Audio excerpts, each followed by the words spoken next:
Hi, my name is Mika, and in this video is my compilation of my journey on learning, like familiarizing all of the answers and the questions here in my flashcard. As my instructor said, it is part of our learning skills as a student. So,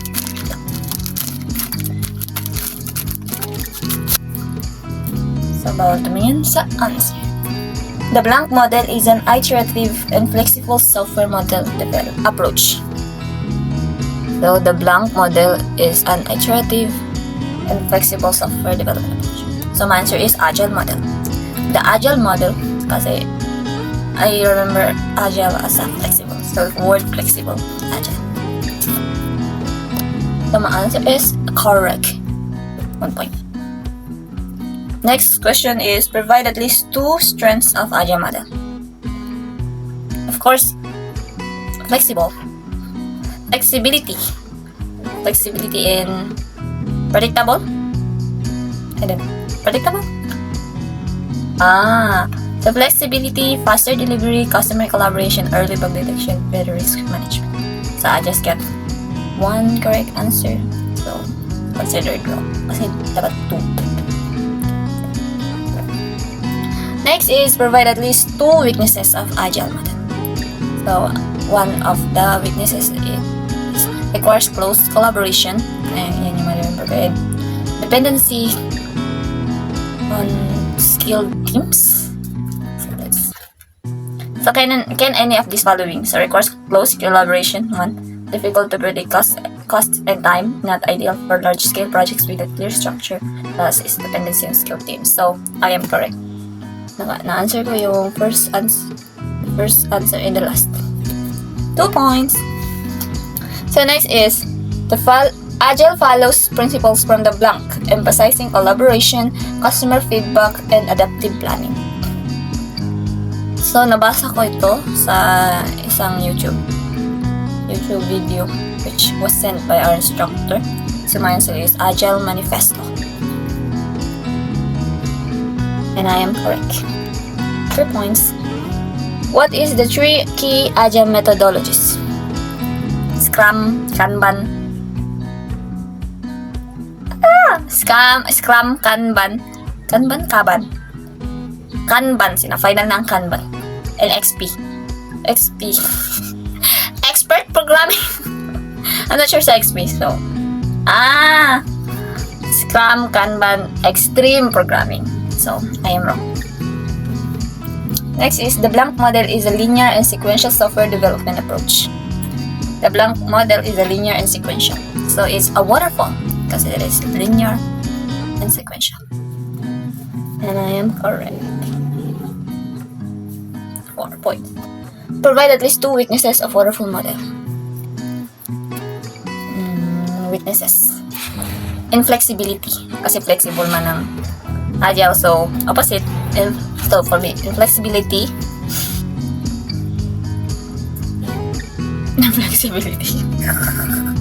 Okay, yun lang. Ayaw ko nang pasakitin yung ulo ko, men. So, and any of this following: inflexibility, slow adaptation of changes, late testing, not ideal for uncertain requirements. So I am wrong. Next is, provide at least 2 strengths of waterfall model.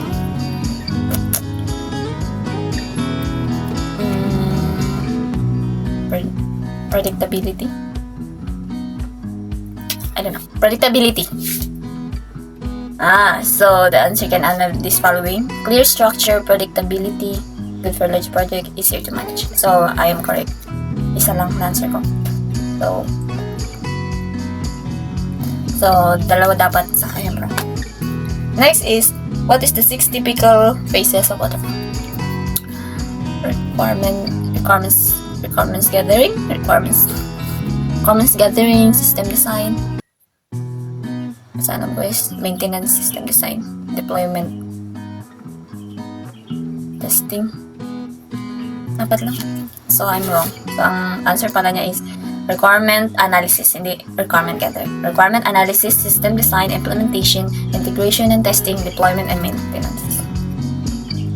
So, nakuha ko yung maintenance, employment, system design, and testing.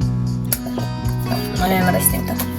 Next is compare the features of waterfall model and agile model in risk management. So, in terms of risk management, so waterfall is high risk due to the late stage testing, already testing, while sa agile, low risk due to the frequent testing or iterations. So the answer is waterfall. In waterfall, high risk due to the late stage testing, while agile, low risk due to the frequent iterations. So I am correct. Next, the bonus questions. System design is the creation of architecture and detailed designs, while implementation is coding and testing. Coding and unit testing. So, consider na natin ito. Errors are often discovered late in process, increasing the cost of fixing them. Late testing. Last is, it is an agile model approach where development is divided into small parts. Sprints. May S. Please, i-consider ko na. Siyempre, ako yung nag-answer eh. So, consider to na. Diba? So, I am correct in 8 questions. Pero masking 8, I have missing words sa answer ko, but I considered it. So, comment lang kung hindi ko dapat yun i-consider. Sure. So, thank you for watching. This is the first day of my journey. Bye! Day 2. Let's start. So the first question is, the blank model is a linear and sequential software development approach. My answer is waterfall. Correct. So next question is, provide at least 2 strengths of waterfall model. So predictability and good for large project. Kasi 4 yan sila. So pwede clear structure, predictability, good for large projects, and easier to manage. So I'm correct. Next question is, provide at least 2 weaknesses of waterfall model. Inflexibility and yun lang. Inflexibility, slow adaptation, easy, late testing, not ideal for uncertain requirements. What is the 6 typical phases of waterfall model? So, requirement analysis, system design, implementation, integration, and testing, deployment, and maintenance.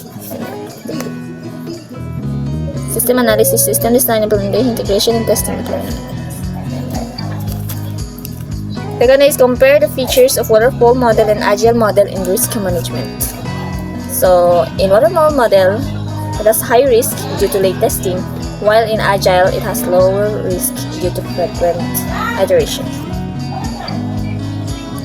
In waterfall, high risk due to the late testing, while agile, no. So, I am correct. Next question is, the blank model is an iterative and flexible software development approach. Of course, agile.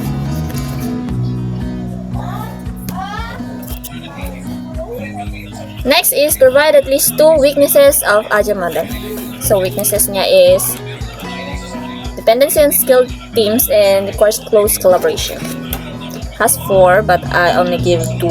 So ang missing or ang ikatatlo at apat is difficult to predict costs and time and not ideal for large-scale projects without clear structure. Okay. Next is, provide at least 2 strengths of agile. Siyempre, it's faster delivery and better at risk management kasi lower risk siya. So, better risk management, faster delivery, flexibility, customer collaboration, and easier early bug detection. Agile follows principles from the blank, emphasizing collaboration, customer feedback, and adaptive learning. So, Agile Manifesto. Next is, what is the 3 key Agile methodologies? So, this is what I got wrong. The XP. So, Scrum, Kanban, and Extreme Programming.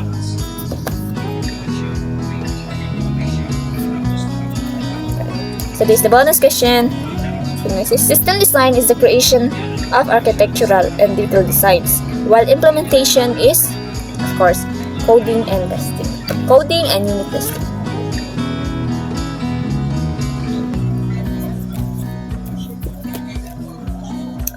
Errors are often discovered late in the process, increasing the cost of fixing them.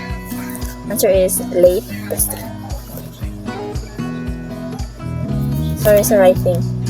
Next, last question. It is an agile model approach where development is divided into small parts. Answer is sprints. So, kita niyo? So, I'm correct. So, I only got one wrong. So, thank you. Day 3. So, I will rumble. Questions, please. The first question is, it is an agile model approach where development is divided into small parts. So, the answer is sprints. Next is, agile follows principle from the blank, emphasizing collaborations, customer feedback, and adaptive planning. Agile Manifesto. Alright. What is the 3 key agile methodologies? The answer is Scrum, Kanban, and Extreme Programming or XP. Next is provide at least 2 strengths of agile model. Strengths of agile model is flexibility and I forgot flexibility and lower risk management, better risk management. Yes, flexibility, faster delivery, customer collaboration, early bug detection, and better risk management. Next is the blank model is a linear and sequential software development approach. So linear and sequential, water for my yarn. So water.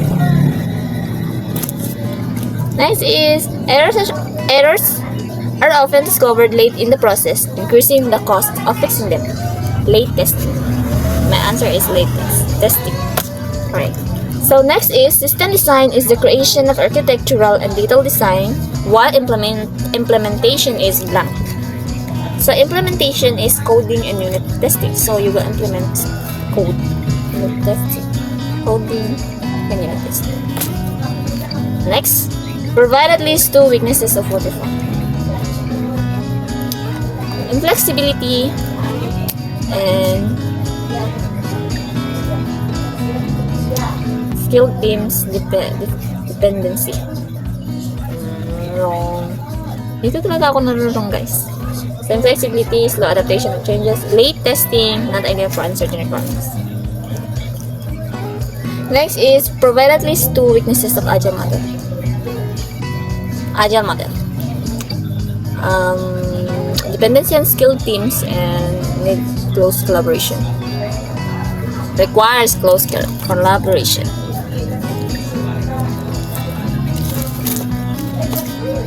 Okay. So I said need, but the right answer is requires. Correct. Basta nandoon pa rin yung thoughts. Next is provide at least 2 strengths of waterfall model. So strength of waterfall model is, what is the strength of waterfall model? Good for large projects. And because I'm good for large projects. For large projects lang ma-remember ko, guys. Easier to manage, clear structure, and predictability. Next is the blank model is an iterative and flexible software development approach. So, basta iterative, it's agile.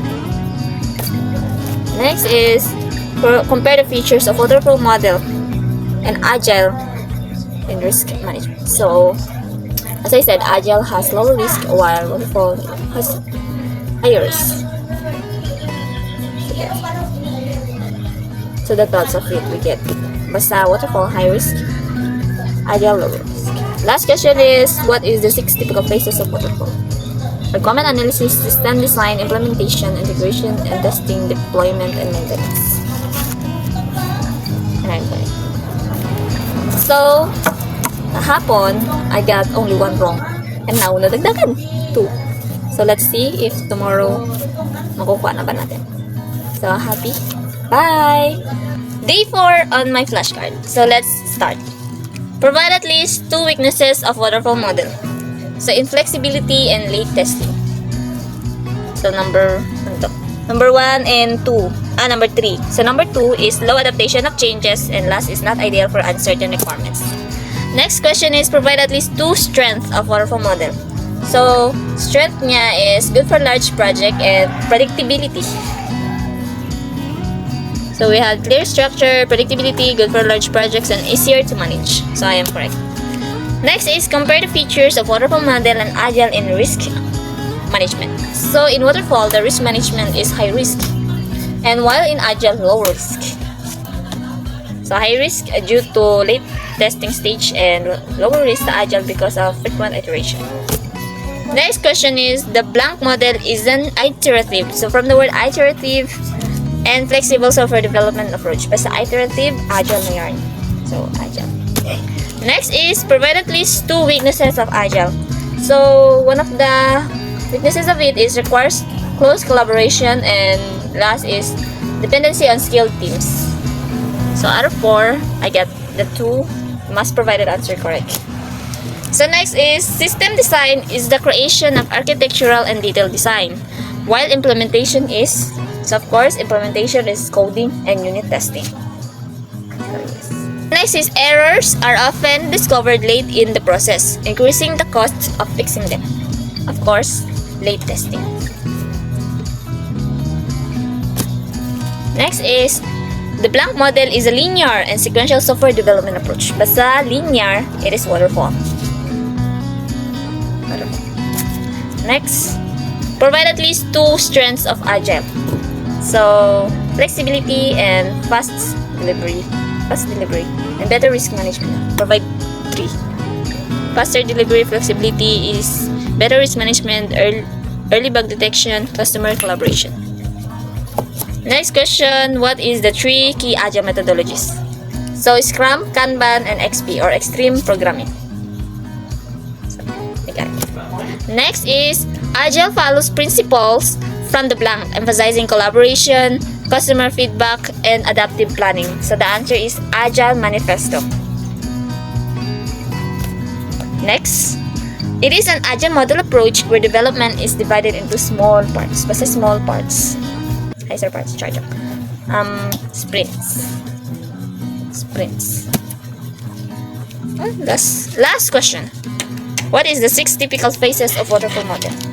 So the 6 phases of waterfall model is requirement analysis, system design, implementation, integration and testing, deployment, and maintenance. So I got all correct. And tomorrow or the last video is the last day. So bye-bye. Day 5 with my nephew. Okay? So he will hold the flashcard and I'll answer it. So in question number 1, sige. Question number 1. Okay. For question number 1, ready? So compare the features of waterfall model and agile model in risk management. So, okay, hold. So in agile, in waterfall, high risk due to late stage testing, while in agile, lower risk due to frequent iteration. So my answer is correct. Correct. So next. Okay. Next question is provide at least 2 weaknesses of waterfall model. So inflexibility and late testing.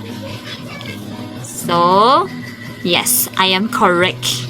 Number 1 and 3. The next question. Oops! Hindi pwede kita. Provide at least 2 strengths of waterfall model. Strengths. So, strengths niya is... Hoy! Huwag ka dyan!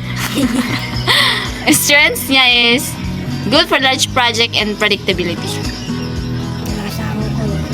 Okay. So, number 2 and 3. So, yun na po. Ni-rumble niya na. Para daw no cheating. Question. Provide at least 2 strengths of agile model. Okay, mabasa po. So, strength niya is flexible and faster delivery. Flexibility, faster delivery, customer collaboration, early bug detection, and better risk management. So, I am correct. Okay, next question. Question. Saan ko? Gini. Okay, question. Okay. Question.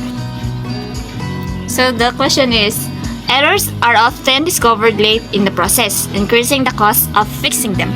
So the answer is late testing. Ta-da! So late testing. Correct. So next. Oops.